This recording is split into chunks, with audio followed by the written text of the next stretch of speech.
Hi guys, welcome back to my channel. My name's Caitlin and today I'll be sharing my top 12 books to have in your nursery.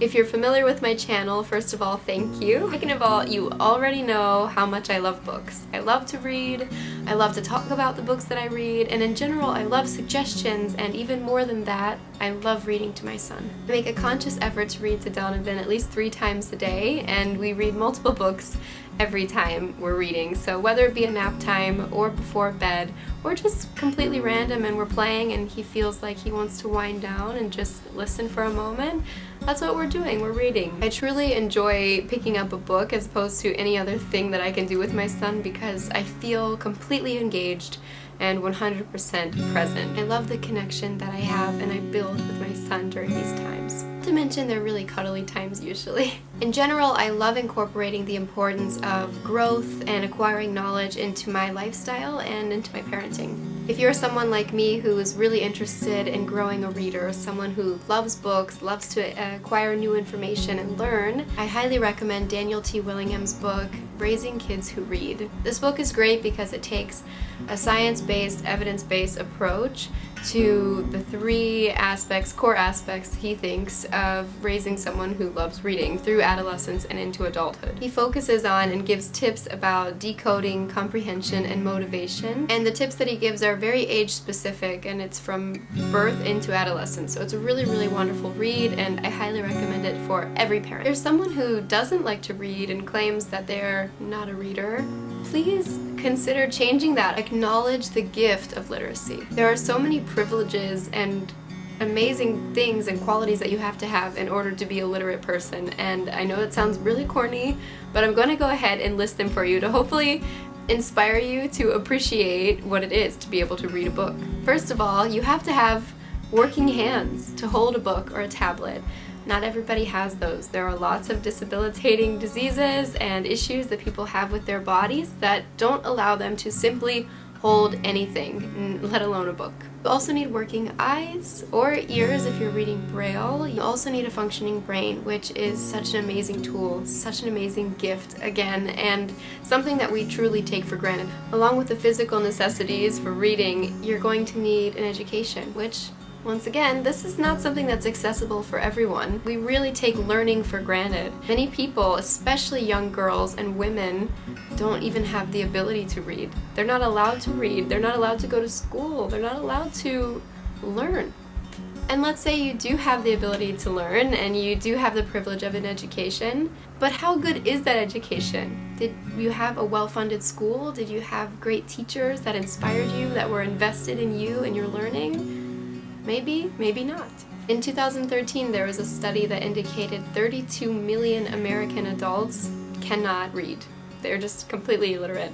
That doesn't count the people that read below a 4th or 5th grade reading level. Let's say you did have a wonderful education, you felt like you had the freedom and the ability to learn whatever it is that you were interested in, at whatever pace you wanted to, and then you had the privilege, here's another one, of going to university. This is something that, at least in the United States, is so expensive and sometimes just not tangible. Even if you are in some sort of middle-class household or high-income household, a university is a huge expense and a very big investment with sometimes no real return. So let's say you have all of that down and everything's going great for you. You appreciate your hands, your eyes, your brain, your education, but do you appreciate the fact that you live in a place where you can read whatever you want to read? You can pick up any book, you can watch any play, any movie. Consider the fact that other places are highly censored. The government's very involved in what you're allowed to touch, look at, read, observe,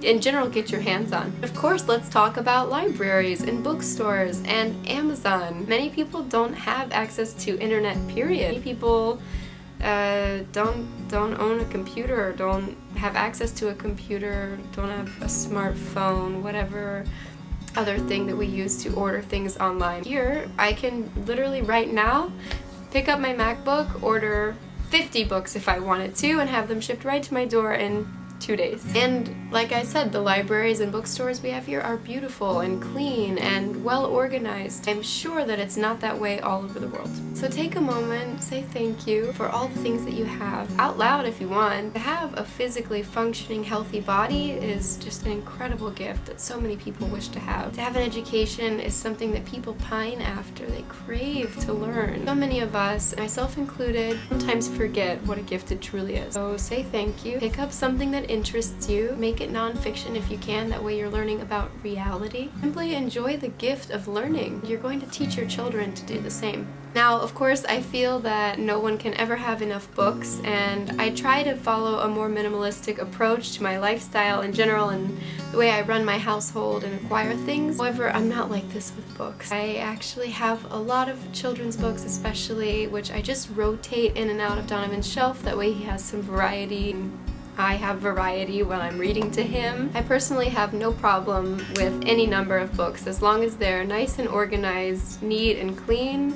I love it. I'm hoping to cultivate my own personal library as I get older. However, I also really love utilizing the library. It was my favorite place growing up, it's my favorite place as an adult, and in general, when I rent books from the library, I'm saving space in my own home and I'm reducing waste by purchasing less books. I should also mention that I don't just read picture books to Donovan. I love reading Shakespeare, poetry, and from all kinds of different history books. All of that being said, here are our top 12 favorite books. The first book on my list is Tap the Magic Tree by Christie Matheson. This is an awesome book that was given to me by a dear friend, and it's super interactive and very innovative. In order to turn the pages, you kind of have to interact with the book, so by jiggling it, shaking it, tapping, or even blowing it a kiss. It's such a sweet book, and the illustrations are really beautiful and simple. Although Donovan doesn't necessarily understand the concept now, I think he'll really enjoy this book as time goes on and he gets a little bit older. It's a really good one.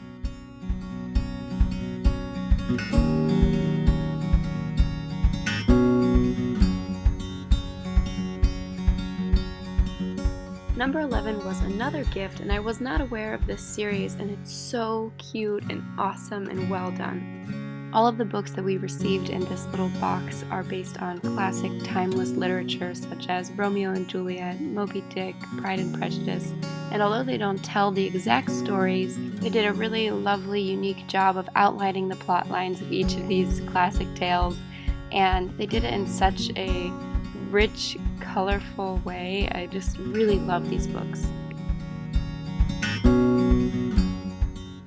I think the artwork is my absolute favorite part of these books. However, I simply love the idea that I'm introducing Donovan and even Ben to a lot of these stories that are just such an integral part of our culture and what you should be familiar with.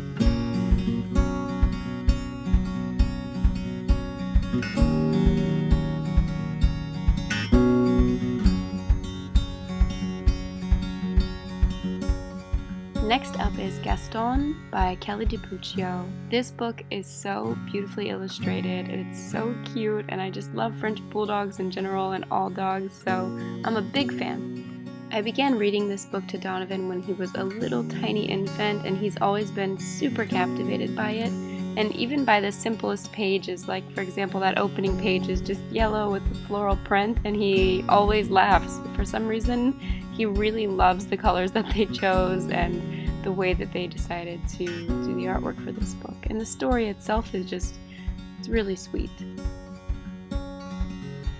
Number 9 is Caps for Sale, and I love this book, and this is just an indicator that these numbers on this list are actually super irrelevant. I love every single one of the books that I've listed here, especially this one.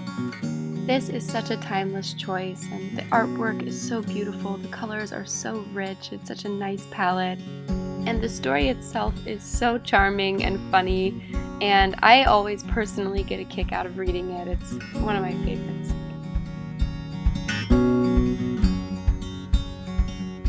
Sam and Dave Dig a Hole by Barnett and John Classen is actually a really cute book. The key to this story is the artwork, because the entire time that Sam and Dave are digging, they're right next to these giant diamonds, and the dog seems to be aware.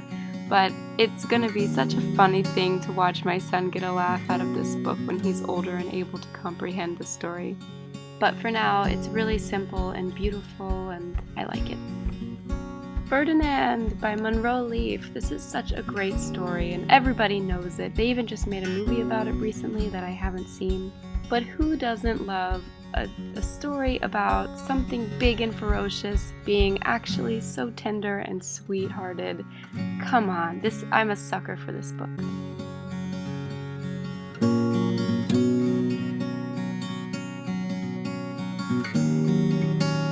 Number 6 is the Solar System book. I personally love the Hello World series, and I chose this one in particular because I particularly love science, but Jill McDonald, has made so many great books on human body, national parks, cities all over the world, culture, you name it.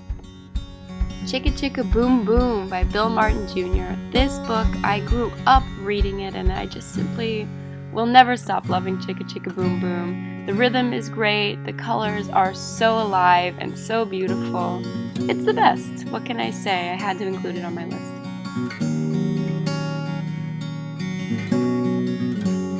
Click Clack Moo Cows the Type by Doreen Cronin and Betsy Lewin is possibly the funniest children's book that I own. Maybe it's personal preference. I don't know if I have an obsession with personifying animals, but the concept of cows requesting electric blankets, the hens getting involved and also going on strike, the duck being the neutral party delivering the ultimatum, it literally kills me. Not to mention that the faces, the way they illustrated the facial expressions on the animals, like look at that chicken. You can see the rage in its eyes. I cannot stop laughing every time I read this.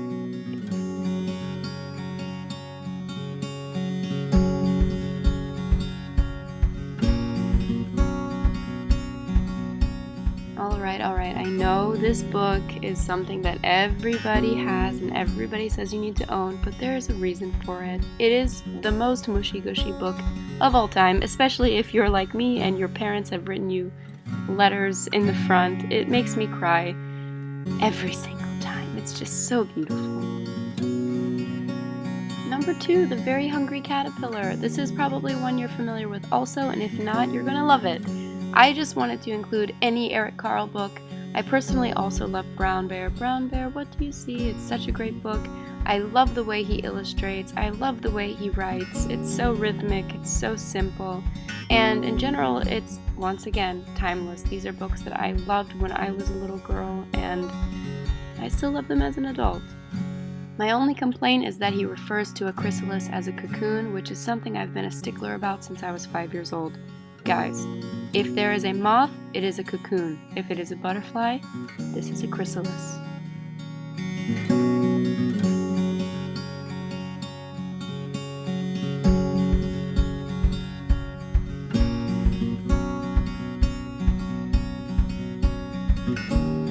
I don't know what it is about Chicken Soup with Rice by Maurice Sendak, but this book, to me, is perfect.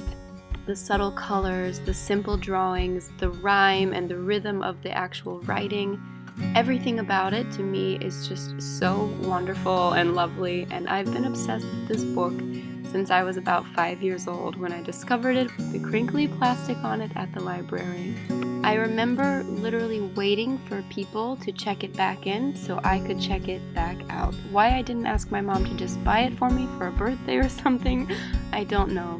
But when I discovered it during my pregnancy again, I was so excited, flooded with nostalgia, and as you can see, Donovan loves it too.